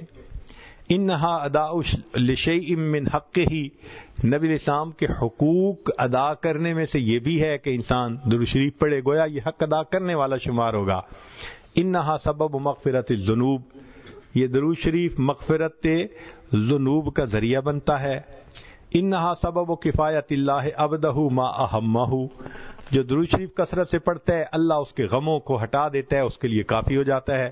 انہا سبب اجابت الدعاء، اس سے انسان کی دعائیں قبول ہو جاتی ہیں۔ انہا سبب نیل شفاعتہ صلی اللہ علیہ وسلم، جو درود شریف کثرت سے پڑھتا ہے اس کو نبی علیہ السلام کی شفاعت نصیب ہوگی۔ انہا سبب زکوٰۃ و طہارۃ للمصلی، درود شریف پڑھنے والے کا دل ستھرا ہوتا ہے، پاک ہوتا ہے، درود شریف کے پڑھنے سے صاف ہو جاتا ہے۔ انہا تطیب للمجالس، یہ مجالس کی پاکیزگی کا ذریعہ ہے جن میں درود شریف پڑھا جائے۔ انہا تنفی عند العبد صفت البخل، نبی علیہ السلام نے فرمایا جو درود شریف پڑھنے والا ہو وہ کنجوس نہیں ہوتا، وہ بخیل نہیں ہوتا۔ انہا سبب فی اللہ تکون المجالس حسرتا و ندامتا علی اصحابها یوم القیامہ، تو درود شریف کا کثرت سے پڑھنا تو یہ مجلس والوں کے لیے قیامت کے دن حسرت کا باعث نہیں بنے گی۔ انہا سبب لرد النبی صلی اللہ علیہ وسلم الصلاۃ والسلام علی من یصلی و یسلم علیہ، جو نبی علیہ السلام پر درود بھیجتا ہے اس بندے پر اللہ تعالیٰ 10 رحمتیں نازل فرماتے ہیں۔ تو اس نے نبی علیہ السلام پر درود شریف پڑھا اور اس کے بدلے اللہ نے اس پر رحمتیں فرمائیں۔ انہا سبب لنشر الثناء الحسن عن العبد فی الملأ الاعلی، تو پھر جو درود شریف زیادہ پڑھتا ہے تو اللہ تعالیٰ فرشتوں کی جماعت میں اس بندے کی تعریف فرماتے ہیں۔ انہا سبب للبرکت فی ذات المصلی و عملہ و عمرہ و مصالحہ، کہ جو بندہ درود شریف پڑھتا ہے اللہ اس کی عمر میں، اس کے رزق میں، اس کے مصالح اور کاموں میں برکت عطا فرما دیتے ہیں۔ پھر انہا سبب لتثبیت قدم العبد علی الصراط والزواج علیہ، درود شریف کا کثرت سے پڑھنا پل صراط کے اوپر سے آسانی سے گزرنے کا ذریعہ بن جاتا ہے۔ اور پھر ایک آخری last but not the least,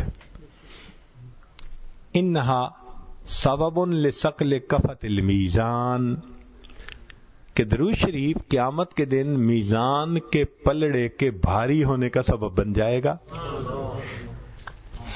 اللہ اکبر کبیرہ۔ اس بارے میں ایک حدیث مبارکہ سن لیجئے تاکہ بعض کو ہم مکمل کر دیں۔ سبحان اللہ۔ اس حدیث مبارکہ کو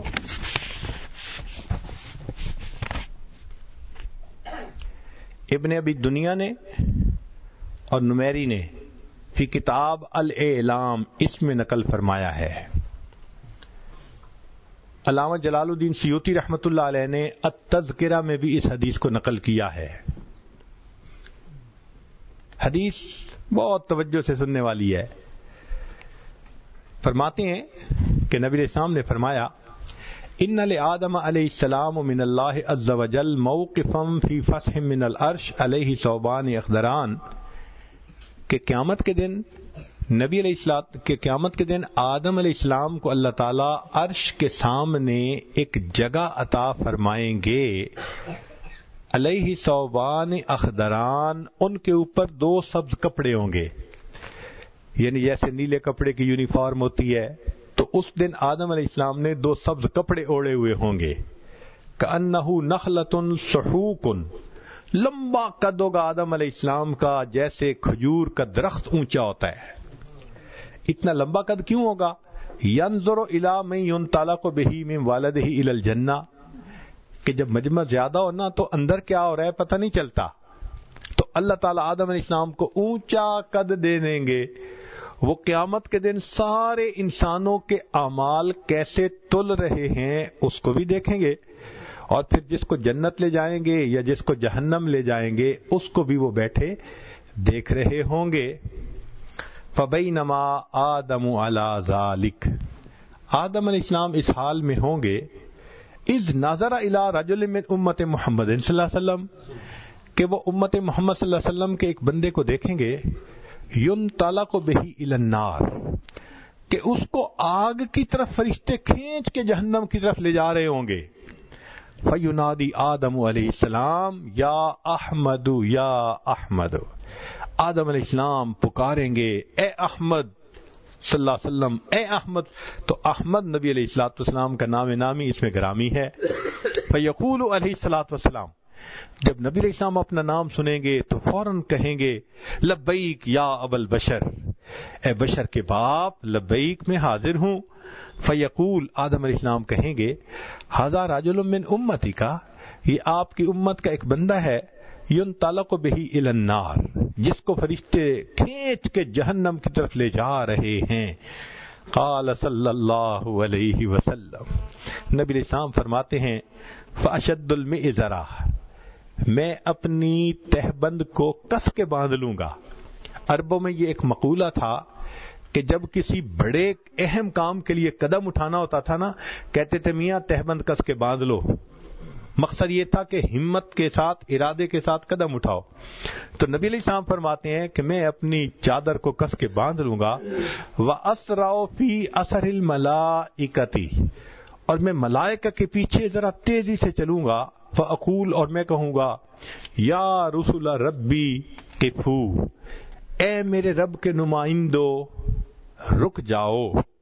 فیقولون، وہ فرشتے آگے سے کہیں گے نحن الغلاظ الشداد الذین لا نعصی اللہ تعالی ما امرنا ونفعل ما نؤمر، ہم تو غلاظ اور شداد ہیں، ہم تو وہ کرتے ہیں جو اللہ کا ہمیں حکم ہوتا ہے، ہم اللہ کی نافرمانی نہیں کر سکتے. اور وہ فرشتے چلتے رہیں گے. فَإِذَا آئِسَ النَّبِيُّ صلی اللہ علیہ وسلم، جب نبی علیہ السلام دیکھیں گے کہ یہ تو رک نہیں رہے، دل ٹوٹے گا، مایوسی ہوگی، تو نبی علیہ السلام فرماتے ہیں قابض علی لحیتہ بیدہ الیسریٰ، پھر میں اپنی داڑھی کو اپنے بائیں ہاتھ سے پکڑ لوں گا. یعنی عربوں میں یہ ایک دستور تھا کہ جب کسی کے سامنے عاجزی کرنی ہوتی تھی نا، منانا ہوتا تھا، فریاد کرنی ہوتی تھی، لجاجت کرنی ہوتی تھی، تو وہ اس کے سامنے اپنی داڑھی پہ یوں ہاتھ رکھ کے نا اس کی طرف ایسے بڑی رحم والی نظروں سے دیکھتے تھے کہ پلیز آپ ہمارے اوپر ترس کھا لیجئے. تو نبی علیہ السلام فرماتے ہیں کہ جب فرشتے میری بات پہ نہیں رکیں گے تو میں اپنے بائیں ہاتھ کو اپنی داڑھی پہ رکھوں گا. وَاسْتَقْبَلَ الْعَرْشَ بِوَجْهِهِ، اور نبی علیہ السلام اپنے مبارک چہرے سے عرش کی طرف دیکھیں گے. فَيَقُول، اور نبی علیہ السلام فرمائیں گے یا رب قد وعدتنی اللہ تخزینی فی امتی، اللہ آپ نے میرے ساتھ وعدہ نہیں کیا تھا کہ امت کے معاملے میں میری رسوا نہیں فرمائیں گے. فَيَأْتِ النِّدَاءُ مِنْ قِبَلِ الْعَرْشِ، عرش کے اوپر سے ایک آواز آئے گی اطیعوا محمدا، اور فرشتوں محمد صلی اللہ علیہ وسلم کی اطاعت کرو. وردوا ھذا العبد الی المقام، اور اس بندے کو دوبارہ میزان کے پاس واپس لے جاؤ جہاں سے کھینچ کے لائے ہو. چنانچہ اس بندے کو کھینچ کے واپس لائے گئے، اور اب اس کا دوبارہ پھر نام اعمال، اس کی نیکیاں ایک طرف رکھی جائیں گی اور اس کے گناہوں کو دوسری طرف رکھی جائیں گی، پھر اس کا حساب ہوگا. اللہ اکبر.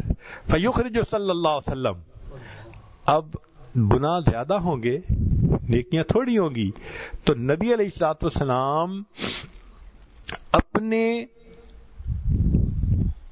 فیخرج صلی اللہ علیہ وسلم بطاقتن بیضاء کالانملتی، یہ انگلی کا جو پورا ہوتا ہے نا، اس کے برابر چھوٹا سا کاغذ کا ٹکڑا نبی علیہ السلام اپنے پاس سے نکالیں گے، فیلقیھا فی کفۃ المیزان الیمنی، اور نبی علیہ السلام اس کو نیکیوں کے پلڑے میں ڈال دیں گے، وہو یقول، اور ڈالتے ہوئے نبی علیہ السلام پڑھیں گے بسم اللہ، اللہ کے نام کے ساتھ، فترجح الحسنات السیئات، وہ اتنا بھاری ہو جائے گا کہ نیکیوں کا پلڑا جھک جائے گا، گناہ کا پلڑا ہلکا ہو جائے گا۔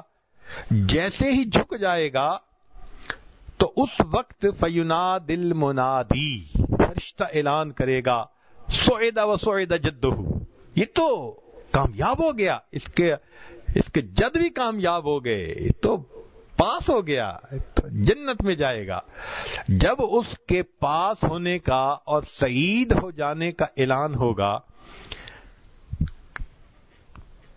اور کہا جائے گا انطلقوا بہ الی الجنہ، کہ اس بندے کو فرشتوں جنت کی طرف لے جاؤ، فیقول، اس وقت وہ بندہ حیران ہوگا اور وہ فرشتوں سے کہے گا، اب یہ بندہ فرشتوں سے بات کر رہا ہے، یا رسول ربی، اے میرے رب کے نمائندو، قفو، تھوڑی دیر تو رک جاؤ، حتی اسأل ھذا العبد الکریم علی ربہ، حتیٰ کہ میں اس کریم شخصیت سے یہ پوچھ تو لوں کہ یہ کون ہے۔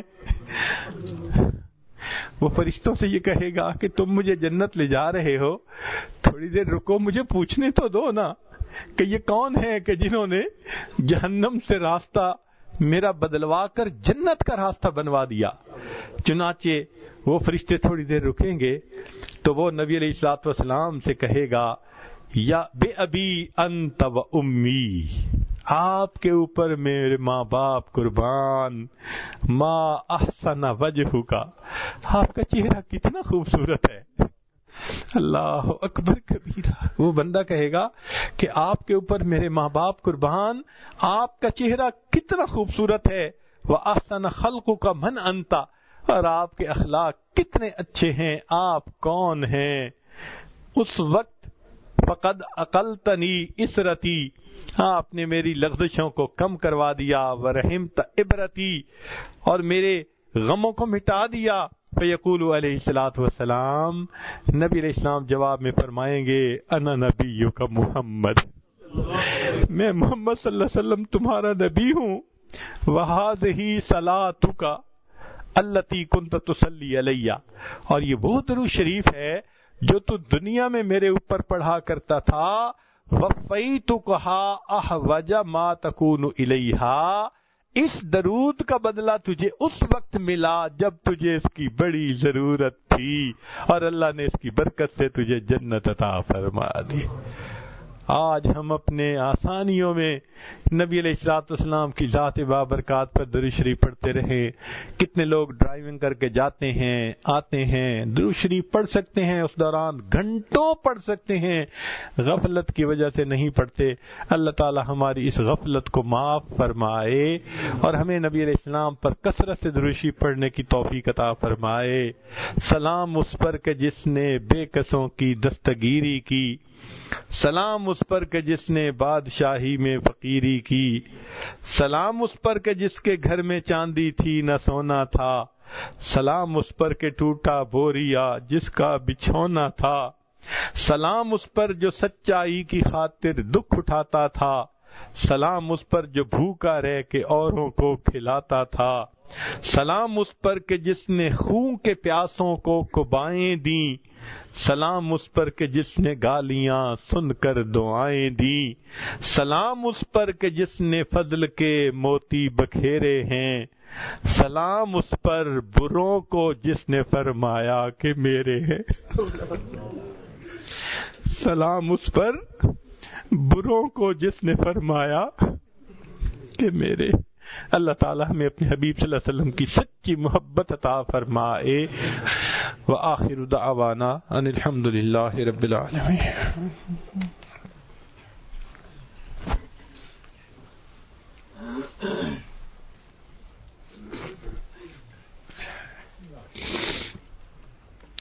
امام صاحب فرما رہے تھے کہ بہت سارے دوست یا بہت ساری مستورات بیعت کی نیت سے آئے ہوئے ہیں، تو دل میں یہ نیت کر لیجئے کہ ہم اس وقت اپنی زندگی کے پچھلے سب گناہوں سے سچی پکی توبہ کر رہے ہیں اور آئندہ نیکوکاری کی زندگی گزارنے کا دل میں ارادہ کر رہے ہیں۔ الحمدللہ وکفا وسلام علی عبادہ الذین اصطفی، اما بعد۔ یہ کلمات سچے دل کے ساتھ پیچھے پیچھے پڑھتے جائیے، خواتین تک آواز جا رہی ہے تو وہ بھی پڑھیں، مرد بھی پڑھیں۔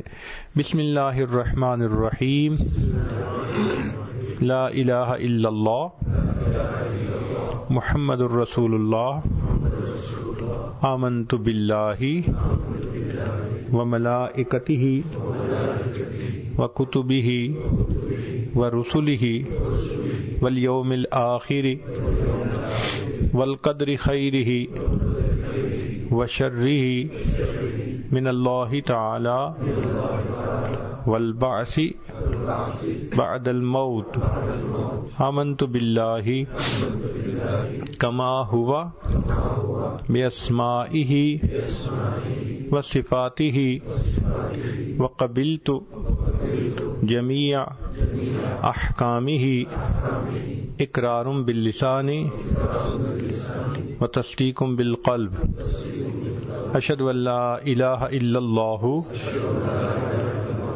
واشہد ان محمدا عبدہ ورسولہ، استغفر اللہ ربی من کل ذنب واتوب الیہ برحمتک یا ارحم الراحمین۔ ان کلمات کو پڑھنے سے اب آپ بیت ہو چکے ہیں۔ چند معمولات سن لیجئے جو کرنے میں بہت آسان ہیں مگر اثرات کے اعتبار سے بہت ایفیکٹو ہیں۔ پہلا تو یہ کہ 100 مرتبہ صبح و شام استغفار، استغفر اللہ ربی من کل ذنب واتوب الیہ، اور دوسرا ہے 100 مرتبہ درود شریف صبح اور شام، اللہم صلی علی سیدنا محمد وعلی آل سیدنا محمد وبارک۔ تیسرا ہے قرآن مجید کی تلاوت، روزانہ 1 پارہ کرنا، مشکل ہو تو چلو آدھا پارہ صحیح۔ چوتھا ہے چلتے پھرتے ہر وقت دل میں اللہ کا دھیان، اس کو کہتے ہیں دست بکار دل بیار، ہاتھ کام کاج میں مشغول اور دل اللہ تعالیٰ کی یاد میں مشغول۔ اور 5ویں چیز ہے مراقبہ یعنی ذکر قلبی، کہ تھوڑی دیر صبح و شام اپنے وقت کو فارغ کر کے ساری دنیا کے خیالات سے ہٹ کٹ کے اللہ تعالیٰ کی طرف متوجہ ہو کر بیٹھ جایا کریں اور یہ سوچا کریں اللہ رب العزت کی رحمت آ رہی ہے، دل میں سما رہی ہے، دل کی ظلمت اور سیاہی دور ہو رہی ہے اور میرا دل اللہ اللہ اللہ یہ میرا دل کہہ رہا ہے۔ انشاءاللہ چند دن آپ یہ مراقبہ کریں گے تو اس کی برکت آپ دل میں محسوس کریں گے۔ رب کریم ہم پر رحمت فرمائے۔ ابھی دعا سے پہلے چند منٹ کے لیے صرف جہاں جہاں بیٹھے ہیں بس اپنی ظاہر کی آنکھیں بند کر لیں، من کی آنکھیں کھول لیں، کچھ دیر مراقبہ کر لیجئے۔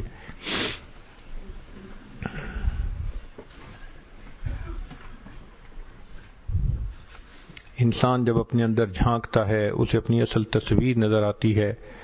اپنے من کے دریچے کو کھولیے، اپنی اصل تصویر کو دیکھیے۔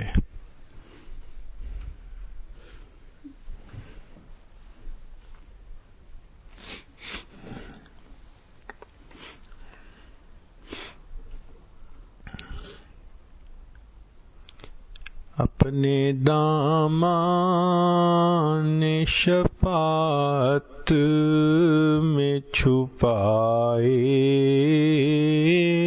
رکھنا،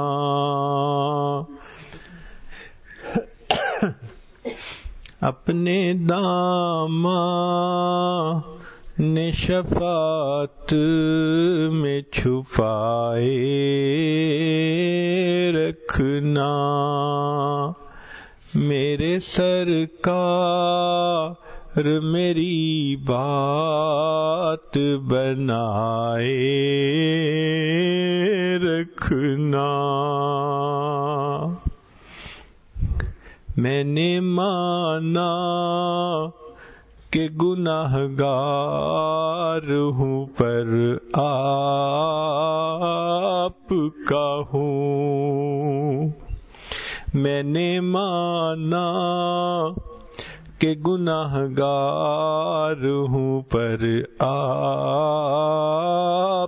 کا ہوں، اس گناہگار سے سرکار نبھائے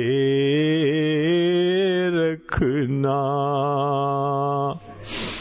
ذرہ خاک کو خورشید بنانے والے، ذرہ خاک کو خورشید بنانے والے،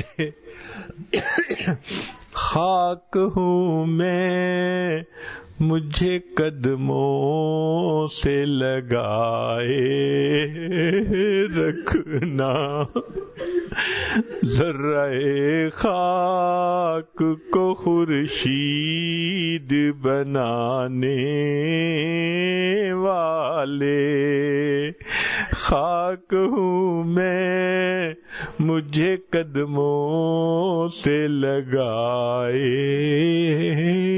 رکھنا، اپنے دامان شفاعت میں چھپائے رکھنا، میرے سرکار میری بات بنائے رکھنا۔ اللہ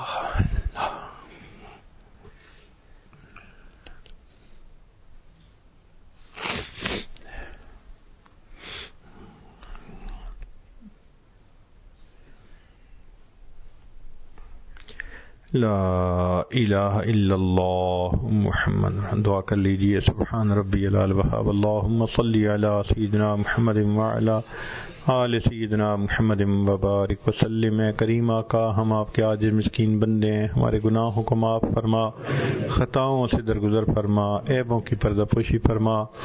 اللہ ہمیں اپنے حبیب صلی اللہ علیہ وسلم کی ہر سنت پر عمل کی توفیق عطا فرما۔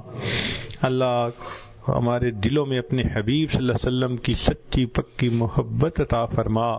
اے اللہ، قیامت کے دن ان کے ہاتھوں حوض کوثر کا جام عطا فرما اور جنت میں ان کے قدموں میں جگہ نصیب فرما۔ اے کریم آقا، ہماری ان دعاؤں کو اپنی رحمت سے قبول فرما۔ ہمارے والدین عزیز، اقارب، مشائخ فوت ہو چکے، ان کی مغفرت فرما، جن کی آپ نے مغفرت کر دی، قرب کے اعلیٰ درجات عطا فرما۔ امت مسلمہ اللہ پریشان ہے، امت کی اللہ سب پریشانیوں کو دور فرما۔ ہمارے تینوں حرم کی حفاظت فرما، مدارس عربیہ کی حفاظت فرما، دعوت و تبلیغ کے کام کی حفاظت فرما، جہاں اللہ ہوتی ہے ان خانقاہوں کی حفاظت فرما، اقامت دین کی کوششوں کی حفاظت فرما۔ جو احباب دور قریب سے آئے، دل میں جو نیک مرادیں لے کر آئے، اللہ سب کی نیک مرادوں کو پورا فرما۔ صلی اللہ تعالی علی حبیبہ سیدنا محمد و آلہ و اصحابہ اجمعین برحمتک یا ارحم الراحمین۔